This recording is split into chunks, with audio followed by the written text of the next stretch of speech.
گوپرو هیرو 12 بلک میخوام امروز با هم آنباکسش کنیم و مشخصاتش رو بررسی کنیم و ببینیم که اصلا ارزش داره شما اینقدر پول صرف این اکشن کامera بکنید. تا پایان این ویدیو همراه من باشید. خب بریم سراغ آنباکس گوپرو 12. کنار جعبه رو بهتون نشون بدم. نشون میده که چه چیزایی داخل جعبه قرار گرفته. دوربین گوپرو، باتری، یه سری گریپ و گیره هست برای اتصال به جاهای مختلف و کابل USB به تایپ C برای شارژ باتری. پشت جعبه هم یه سری اطلاعات بهتون میده راجع به برنامه کویک که میتونین داخل گوشیتون دانلودش بکنین اپشو و قابلیت های مختلفی بهتون ارائه میده. مثلا میتونین عکساتون رو داخل کلود ارسال بکنید. مثلا میتونین عکساتون رو داخل کلود ارسال بکنین با این برنامه. میتونین ادیت بکنین و قابلیت های دیگه‌ای که میتونین استفاده بکنین از این برنامه. خب بریم جعبهش رو باز بکنیم.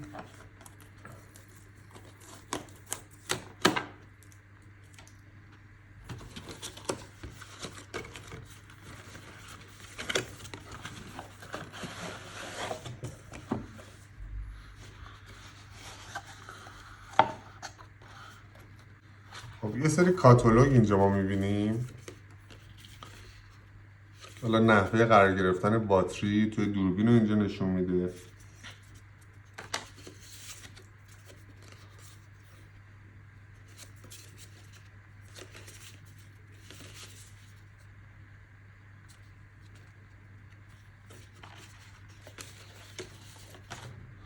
برنامه کویک هست که اینجا میتونین QR کدش رو بزنین و برنامه رو نصب بکنین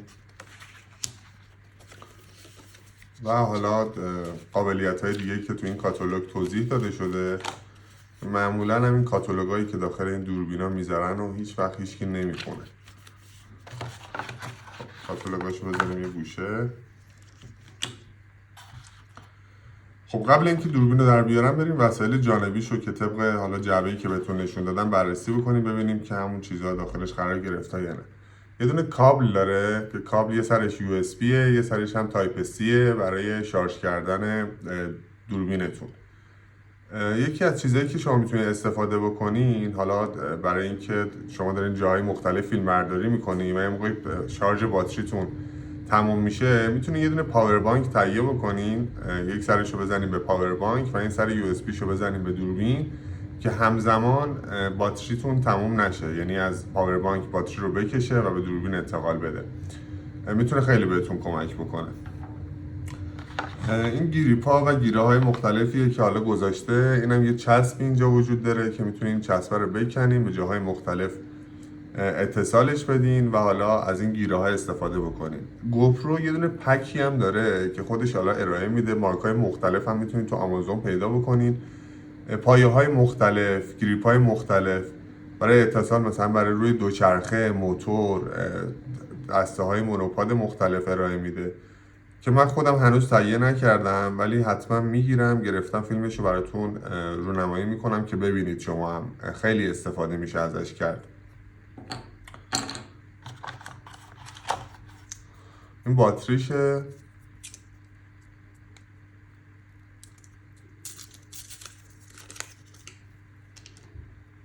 ولی باتریش طبق اون اطلاعاتی که من دارم نسبت به گوپرو 12 ارتقا پیدا کرده و بیشتر میتونید شما استفاده بکنید برای فیلم برداری و عکاسی.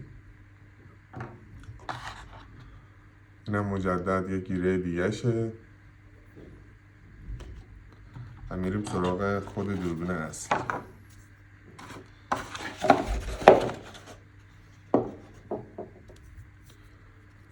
خب خیلی جمع و جور و کوچیک و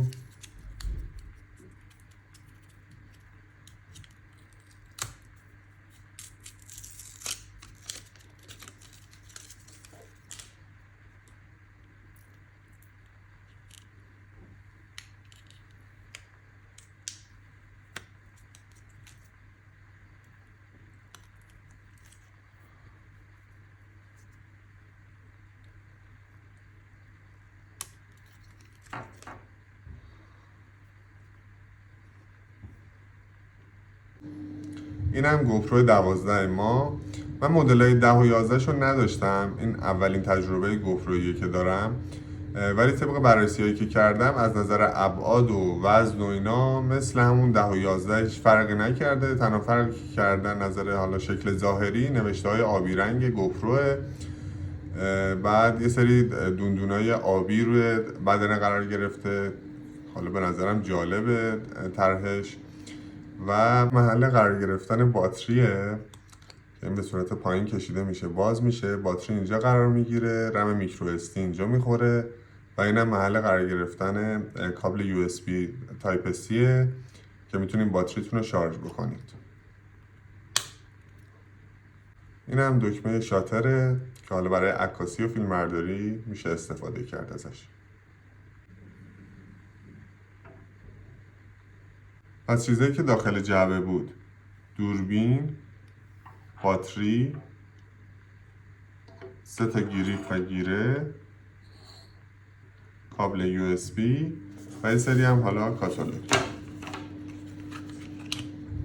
متاسفانه حالا طبق چیزایی که من بررسی کرده بودم مدل 11 یه بگی داخل جعبهش بود که شما میتونستین حالا دوربینتون رو داخل اون بگ قرار بدین، ولی اون پکی که بهتون گفتم، پک کاملی که حالا پایه ها و گریپ های مختلف داخلش هستش، معمولا کیف هم داره که خیلی کاربردیه. شما میخواین جای مختلف اینو انتقالش بدین به خاطر اینکه حالا ضربه‌ای به دوربین وارد نشه، میتونید اینو داخل اون کیف قرار بدین. بریم سراغ بررسی مشخصات فنیش، با هم دیگه بررسی بکنیم ابعاد مختلفش و ویژگی‌هاش رو ببینیم به چه صورتیه. خب یه سری اطلاعات فنیش هم برای شما من توضیح میدم. فاصله کانونی 12 تا 39 میلیمتر، حد اکثر دیافراگمش یا همون افش اف 2.5، زاویه دیدش 156 درجه است که خیلی کاربردیه. نوع سنسور سیموسه، CCD نیست. فرمت ضبط صداش WAV. بچه ها به صورت IP استریمینگ میتونه تو ابعاد 1920 در 1080 برای شما فیلم برداری بکنه که خیلی کاربردیه. 27 مگاپیکسل وضوح تصویرشه که شما میتونید برای عکاسی ازش استفاده بکنید. مجهز به 2 تا نمایشگر، یه نمایشگر پشتی داره، یه نمایشگر جلویی که حالا برای موقعی که جلوی دوربین شما هستین میتونید خودتون رو تو این LCD ببینین و ابعادش رو اندازه گیری بکنین که کادرش رو ببینین درست باشه، کادر فیلمبرداری یا عکاسی درستی بهتون ارائه بده. امکان کنترل و اتصال دستگاه‌های صوتی با استفاده از بلوتوث فراهم شده که شما میتونین برای اینکه صدای بهتری رو داشته باشین گیرنده صوتی متصل بکنین و از طریق بلوتوث صحبت بکنین. حالا جاهایی که فضاهای باز وجود داره و باد زیاده یا سر و صدا زیاده میتونید صدای بهتری بهتون ارائه بده تا اینکه بخواین از خود میکروفون داخلیش استفاده بکنید. ضد آب تا عمق 10 متر. طبق خود اطلاعاتی که من تو سایت گوپرو خوندم تا 10 متر میتونین با همین دوربین و بدون استفاده از هیچ کیسی داخل آب برین، ولی اگر بخواین تو عمق‌های بالاتری استفاده بکنین، حالا برای غواصی اسکوبا یا فری دایوینگ، یک کیسی رو داره خود گوپرو که با استفاده از اون کیس تا 60 متر میتونین به زیر آب برین بدون اینکه هیچ مشکلی برای این دوربین به وجود بیاد. باتریش قابل شارژ 1720 میلی آمپر شده. کیفیت باتریش خیلی نسبت به مدل قبلیش بهتر شده. این دوربین میتونه با رزولوشن 5K با سرعت 60 فریم بر ثانیه، کیفیت 4K با سرعت 120 فریم بر ثانیه و 2K با سرعت 240 فریم بر ثانیه فیلمبرداری بکنه. دوربین گوپرو هیرو 12 از بلوتوث و وای فای پشتیبانی میکنه. امکان کنترل و اتصالش به دستگاه دیگه فراهم میشه. با استفاده از بلوتوث شما میتونید دوربین رو به تلفن همراهتون متصل بکنین، از طریق برنامه گوپرو از راه دور رو کنترل بکنین. همچنین میتونید از وای فای برای اتصال دوربین به کامپیوتر حالا یا لپتاپ و انتقال فایل ها استفاده بکنید. میکروفون های بیستیم هم که بهتون گفتم میتونید متصل بکنین به منظور حالا پایش صدای بهتر یا آسانتر شدن ارائه دستورات صوتی به دوربین تو محیط های شلوغ. خیلی کاربردیه. دوربین گوپرو هیرو 12 از فناوری تثبیت کننده تصویر که اسمش هست هایپر اسموت بهره میبره. هایپر اسموت این دوربین گوپرو 12 6، ولی حالا طبق اطلاعاتی که من خوندم دوربین 11 گوپرو 11 5 بود. امکان ثبت تصاویر و فیلم های بدون لرزش تو شرایط پرتحرک فراهم میکنه. یعنی چی؟ مثلا شما الان نصب میکنین روی موتورسیکلت یا نصب میکنین روی دوچرخه و مسیرهای کوهستانی رو میرین. خب خیلی لرزش داره، خیلی تکون میخوره، ولی این هایپر اسپوت 6 که مجهز شده پرتحرک ترین حرکات رو نوشته که این میگیره براتون، این لرزش ها رو براتون میگیره. این فناوری به کمک الگوریتم های پیشرفته لرزش دوربین رو هنگام حرکت یا تکون خوردن به حداقل میرسونه. یه قابلیت دیگه ای که گوپرو 12 داره قفل افقی 360 درجه داره که بهش میگن هوریزون لاک. چی کار میکنه؟ در صورتی که دوربینتون کامل بچرخه تصویرتون ثابت میمونه. یعنی مثلا شما به این صورت دارین فیلم برداری میکنین، خب موبایل رو که دیدین اینوری که بکنین دوربین موبایلتون رو تصویرم میچرخه. ولی این هوریزون لاک چیه؟ تصویرتون رو قفل میکنین، اگر دوربینتون هم چرخید به همون صورت و با همون کادر براتون فیلم برداری میکنه.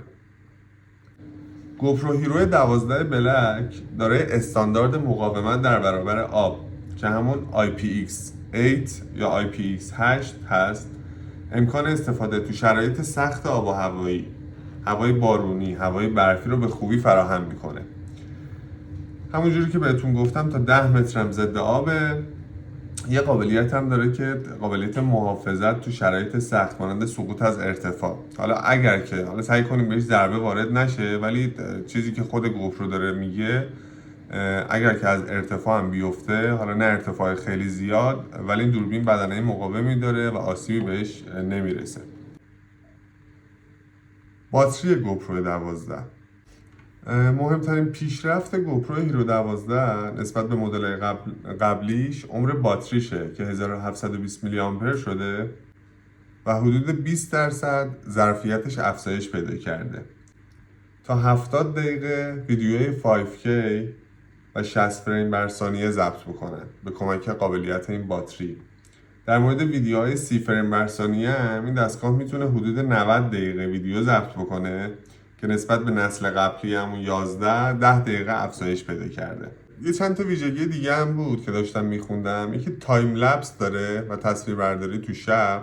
حالا به کمک تایم لپس میتونین 1 ساعت دوربینتون رو یکجا بذارین و حالا مثلا میگم حرکت ابرا یا مثلا حالتی که داره خورشید غروب میکنه یا خورشید طلوع میکنه، اینو به صورت سریع فیلم برداری میکنه که بهش میگن تایم لپس. این قابلیت‌هایی که من دیگه قابلیت‌های اضافه‌ایه که من خوندم.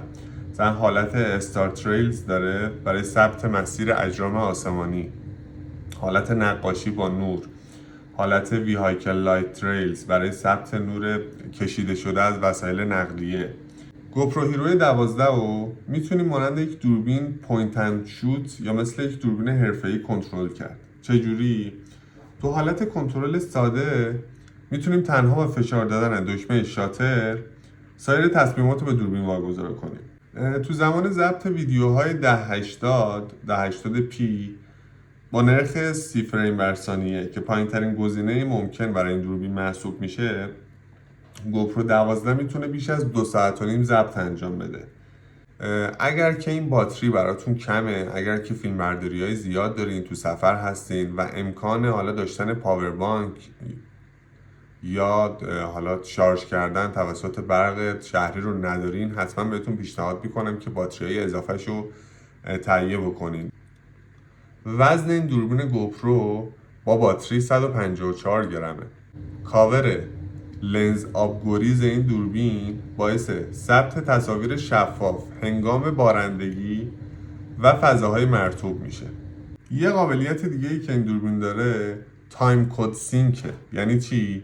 یعنی اگر شما بیش از یک دوربین ورزشی هیرو 12 مثلا یه هیرو 12 دیگه هم داشته باشین، میتونیم با سینک کردن تایم کد دوربینا ویرایش ویدیوهاتون رو آسان‌تر بکنید. مثلا یه دوربین گوپرو 12 اینوره، یه دوربین گوپرو 12 توی زاویه دیگه یه چیزی دارین فیلم برداری میکنین. این تایم کد ویدیوها رو میتونید با هم دیگه سینک بکنید. این ویژگی دوربین با برنامه‌های فاینال کات پرو یا ادوب پریمیر یا سایر نرم افزارهای ویرایش ویدیو سازگاره. امکان انتخاب حالت تصویربرداری تو حالتهای 8 یا 10 بیتی. بارگذاری ویدیوها به صورت خودکار در فضای ابری مثل کلاود در هنگام اتصال به وای فای. ویدیوهای هایلایت شده به گوشی شما فرستاده میشه، میتونین بر روی اونا موسیقی قرار بدین یا اینکه حالا ادیتش بکنین با ویدیو یا افکت‌های تصویری روش اعمال بکنین. بچه‌ها همینقدر بهتون بگم 8 بیتی که بهتون گفتم حالت تصویربرداری تو حالتهای 8 یا 10 بیتی، 8 بیت معادل 16 میلیون رنگه، خیلیه. 10 بیت تقریبا معادل 10 میلیارد رنگه که با استفاده از این دوربین میتونین تصاویرتون رو ضبط یا حالا ثبت بکنید. آخرین مطلبی که میخوام بهتون بگم در خصوص اپلیکیشن گوپرو کویک هست که حالا من اگر گوشی آیفون داشته باشین میتونین از اپ استور دانلودش بکنین. با آسونی میتونین ویدیوهاتون رو ویرایش بکنین، قسمت‌های حالا مهمش رو ببرین، کات بکنین. ویدیویی رو شما گرفتین، خب عکس میخواین از اون ویدیوه، میتونین از اون ویدیو عکستون رو ببرین. دیگه نیازی نیست که مثلا یه جا وایسین دارین فیلم میگیرین، قطع بکنین فیلمتون رو مجددا عکس بگیرین. نه، میایین داخل همون ویدیو عکس انتخاب میکنین با استفاده از این اپلیکیشن. همچنین میتونین به صورت بیسیم تصاویر ضبط شده به همراه هیرو 12 رو با اپلیکیشن کویک به گوشی هوشمندتون انتقال بدین. نرم افزار خیلی کاربردیه، من حالا نصبش کردم، هنوز باش کار نکردم، ولی میتونین تست بکنین، قابلیت‌های مختلفش رو ببینین به چه صورتی هستش. اینم روشنش میکنیم. بله. وقتی که روشنش کردیم منوش میاد. خب منوی انگلیسی رو انتخاب میکنیم. میگه برای استفاده کردن از این گوپرو قوانینش رو باید رعایت بکنین و باید قبول بکنین. خب اگری رو ما میزنیم. خب اینجا داره میپرسه که میخواین صوتش فعال باشه برای حالا کامera که ما میزنیم آن. این قسمت زبون وایس کنترل رو بهتون میگه که میگه چه زبونی رو میخواین انتخاب بکنین. دیفالت خودش روی انگلیسیه که ما همین رو مجددا کانفرم میکنیم. اینجا میگه که برنامه کویک رو نصب بکنین رو گوشیتون تا سینک بتونه بشه. خب داره ازم میپرسه که مالک گوپرو این، میزنیم بله. میگه الان میخواین ستاپش کنین، تنظیماتش رو انجام بدیم، بله رو میزنیم. کانکت کامera رو میزنیم تا گوپرومون به اپلیکیشن متصل بشه. متصل شد، اوکی. اینجا میتونید اسم گوپروتون رو عوض کنین که من همون رو زدم. میگه میخواین سابسکرایب کنیم، میگیم که حالا بعداً نوتیفیکیشن رو فعال میکنیم، اجازه دسترسی بهش میدیم و همونجوری که میبینید اپلیکیشن روی گوشیمون نصب شد. من اپلیکیشنش رو نصب کردم روی گوشی و دوربین فعال شد. با اینم میتونید مودهای مختلفش رو عوض بکنید. یه دونه بزنید میره رو حالت فیلم برداری، رو حالت تایم لپس، رو حالت ویدیو که میتونید حالتهای مختلفش رو تست بکنید. خب امیدوارم که از این ویدیو لذت برده باشین. باز اگر سوالی داشتین میتونین که زیر همین قسمت ویدیو سوالاتتون رو بپرسین. اگر بدونم سعی میکنم که بهتون پاسخ بدم. خیلی ممنونم که تا پایان این ویدیو همراه من بودید.